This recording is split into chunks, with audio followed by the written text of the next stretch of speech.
thank you for watching my channel today. My name's Sarah and my channel is called Your True Shelf. Today I'm doing my last haul of the year video.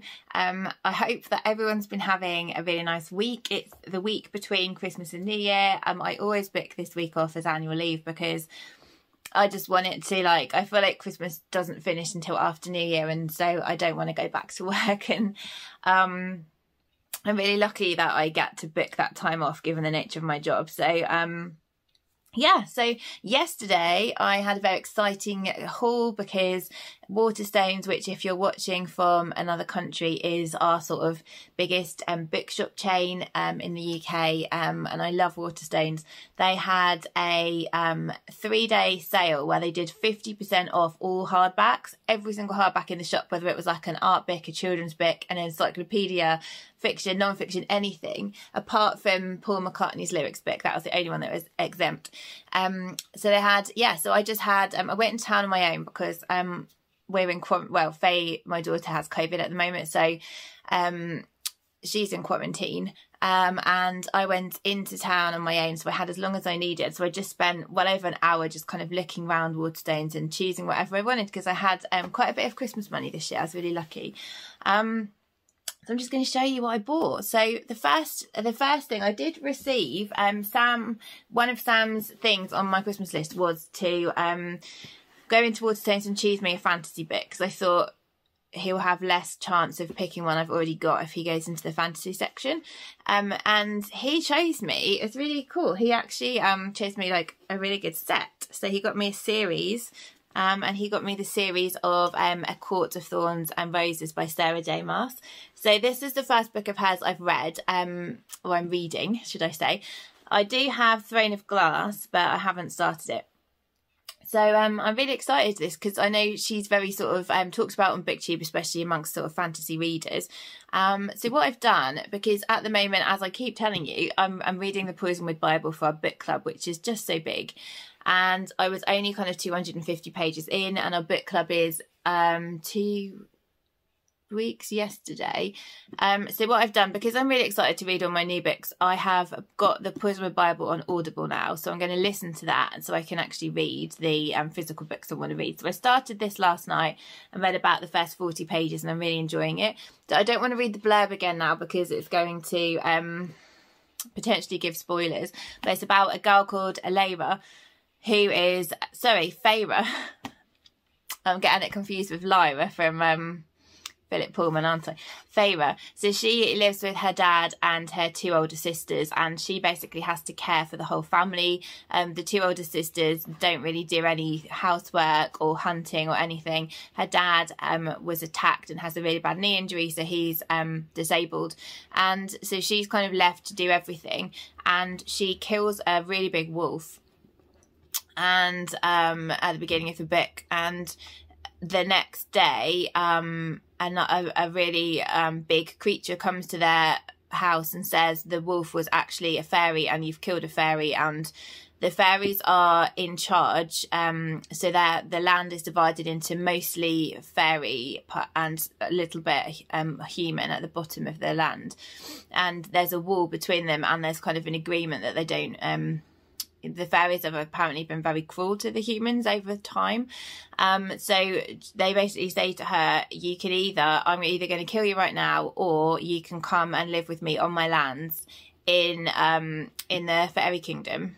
And she has just gone off to do that. So I believe that she meets a fairy and has a hate to love romance in here. Yeah, I was really enjoying it last night. So that's the first one, and then he got me, like, it comes in like a set. So he's got me the other 3 books in the series as well, so that's very cool.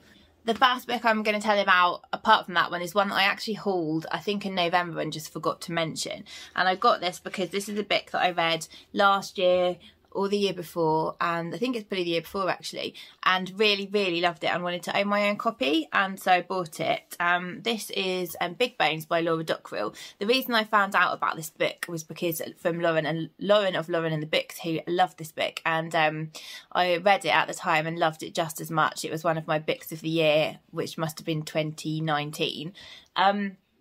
So this follows a girl called Bluebell, who's also known as Big Bones, and She is obviously like a plus size girl, and she is very proud of her body, and she has asthma, and she goes to see the asthma nurse with her mum at the beginning of the book, and the asthma nurse says, look, you know, you've got to lose weight, and she wants to give up college, and her mum says, okay, I'll do you a deal, you can give up college if you follow the nurse's advice. I believe that's how it starts.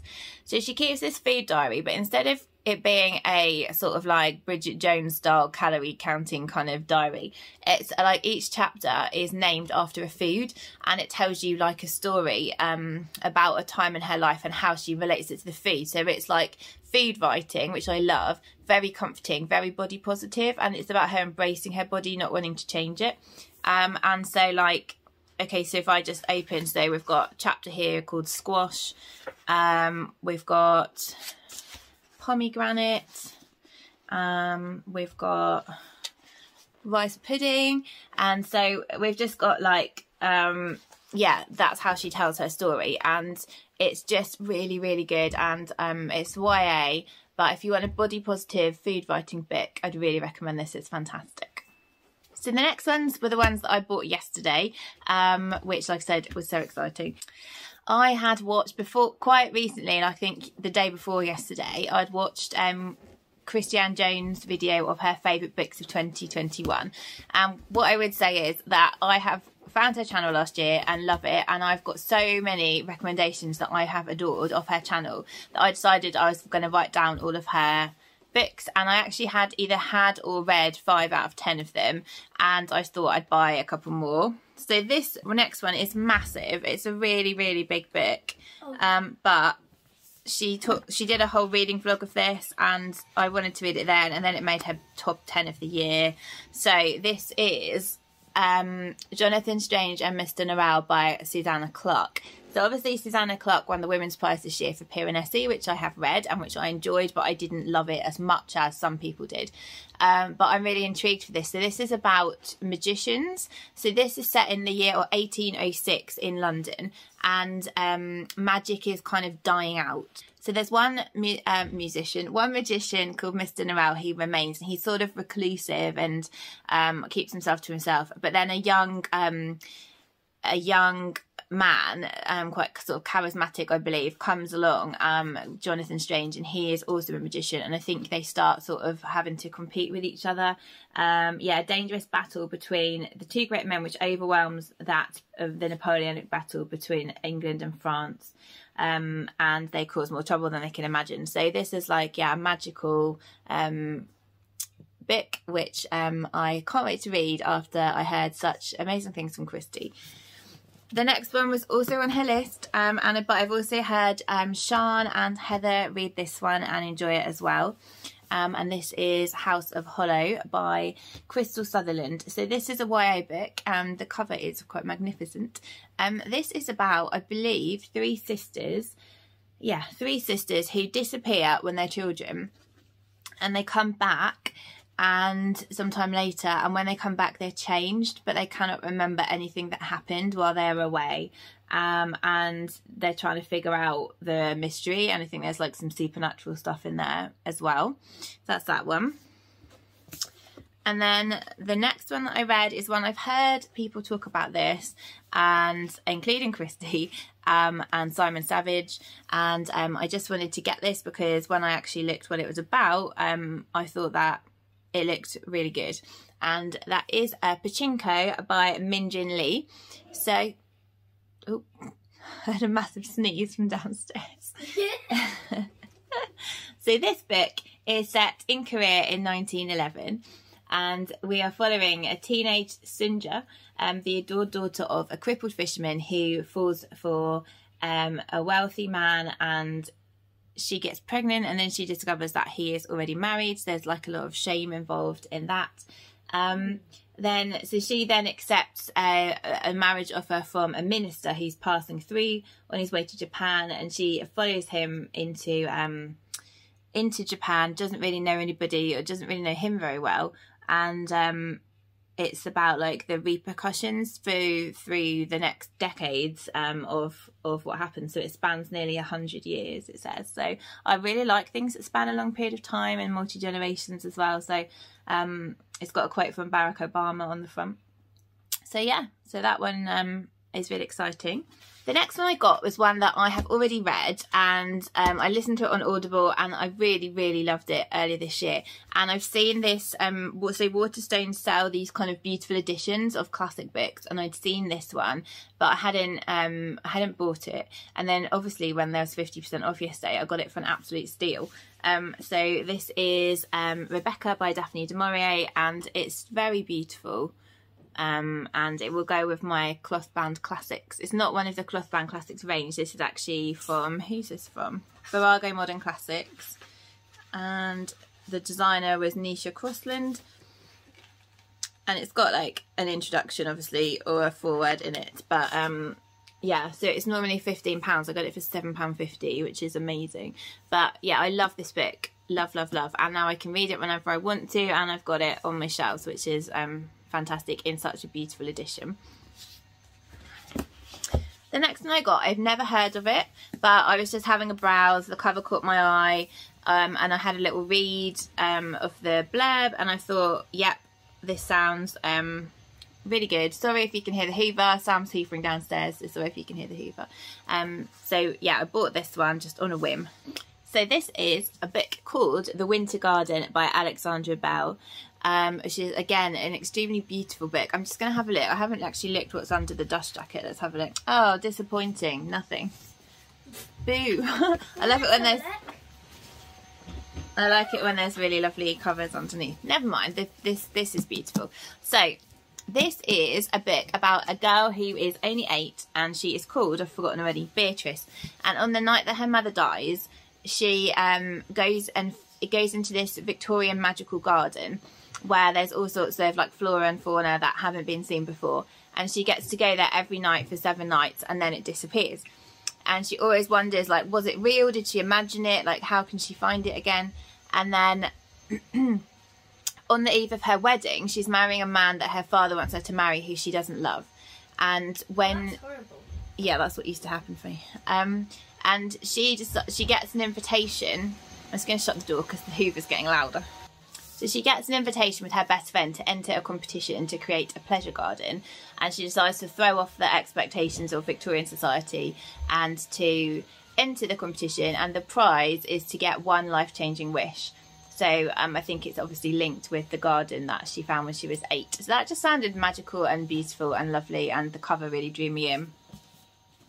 So the next book is one, I have got the first book by this author. I don't know if it is their first book. I've got another book which has been very popular last year, which I haven't read yet. And when I saw this one, I thought I would get this because it sounded so cool. And it is Under the Whispering Door by TJ Klune. And I was going to try and summarise the blurb, but I think it might actually be easier to just read it because... it just sounds really cool, the blurb, so I'm just going to read it out to you. So it says, welcome to Charon's Crossing. The tea is hot, the scones are fresh, and the dead are just passing through. When a reaper comes to collect Wallace from his own sparsely attended funeral, Wallace is outraged, but he begins to suspect she's right and he is in fact dead. Then when Hugo, owner of a most peculiar tea shop, promises to help him cross over, Wallace reluctantly accepts the truth. Yet even in death, he refuses to abandon his life, even though he spent all of it working. But as Wallace drinks tea with Hugo and talks to his customers, he wonders if he'd been missing something. The feeling grows as he shares jokes with the resident ghost, manifests embarrassing footwear and notices the stars. So when he's given 1 week to pass through the door to the other side, Wallace sets about living a lifetime in just 7 days. Doesn't that sound so cool? And I love the bit about tea and scones at the beginning, and it's a really lovely cover. So TJ Klune obviously wrote The House in the Cerulean Sea, which has been super popular, and I can't wait to read that either, but especially because this is another 50% off, I had to buy it. And then the last one that I bought yesterday is another one, a second one by an author that I haven't read yet, but hyped, and Australian, and I like Australian books and I don't have enough of them. So this book is called Our Shimmering Skies by Trent Dalton. So Trent Dalton also wrote Boy Swallows Universe, which I've got right opposite me because the cover is beautiful, facing outwards, and I haven't read that yet. But this one sounds so good. This is set in Darwin in 1942 in the Second World War. There's bombs raining down, and we are following a girl called Molly who has no mother, and she's a gravedigger's daughter, and she decides to take a map and walk to a guy called Longcoat Bob, who is the guy who put a curse on their family. And when she's walking, she meets an actress and also a lost Japanese fighter pilot. And they take this journey together, and it says, just the last little bit says, it's a story about gifts that fall from the sky, curses we dig from the earth, and the secrets we bury inside ourselves. It's an odyssey of friendship and malice, of darkness and light, and most of all, a love letter to Australia and the art of looking up. Doesn't that sound so good? And just another just beautiful cover. So I was so lucky to get all these yesterday for such a good price. I also got Faye a book, and I got Guy a little game. So yeah, it was such a nice haul, and just having the time to just browse at my leisure. No one was waiting for me. I had my Christmas money, so I didn't really have to worry about how much they were costing, and it was just so nice. So I hope you enjoyed that haul. I'm going to also film my wrap up because I haven't done a wrap up since October, guys. So I'm going to do a November, December wrap up shortly as well. But I just wanted to try and get these up before January, so that in January I can do my favourite books of 2021. I love watching other people's. I'm going to be doing what I did last year, which was my I did a bullet journal spread called My Favourites Favourites. So my favourite booktubers, their favourite books. I only concentrated on the ones I already owned last year, but if any particularly make me go, oh yeah, I definitely want that, like Christie's did, then I will put them on my wish list and possibly buy them. So I haven't finished all of my favourites from last year. I've read some of them, but it's just kind of an ongoing project. It's not something I put any pressure on myself to do. It's just nice to have it in a bullet journal spread and remember what my favourite booktubers loved the most last year. So anyhow, on that note, I'm going to sign off. I hope you're having a great week, and I'll speak to you soon. Bye!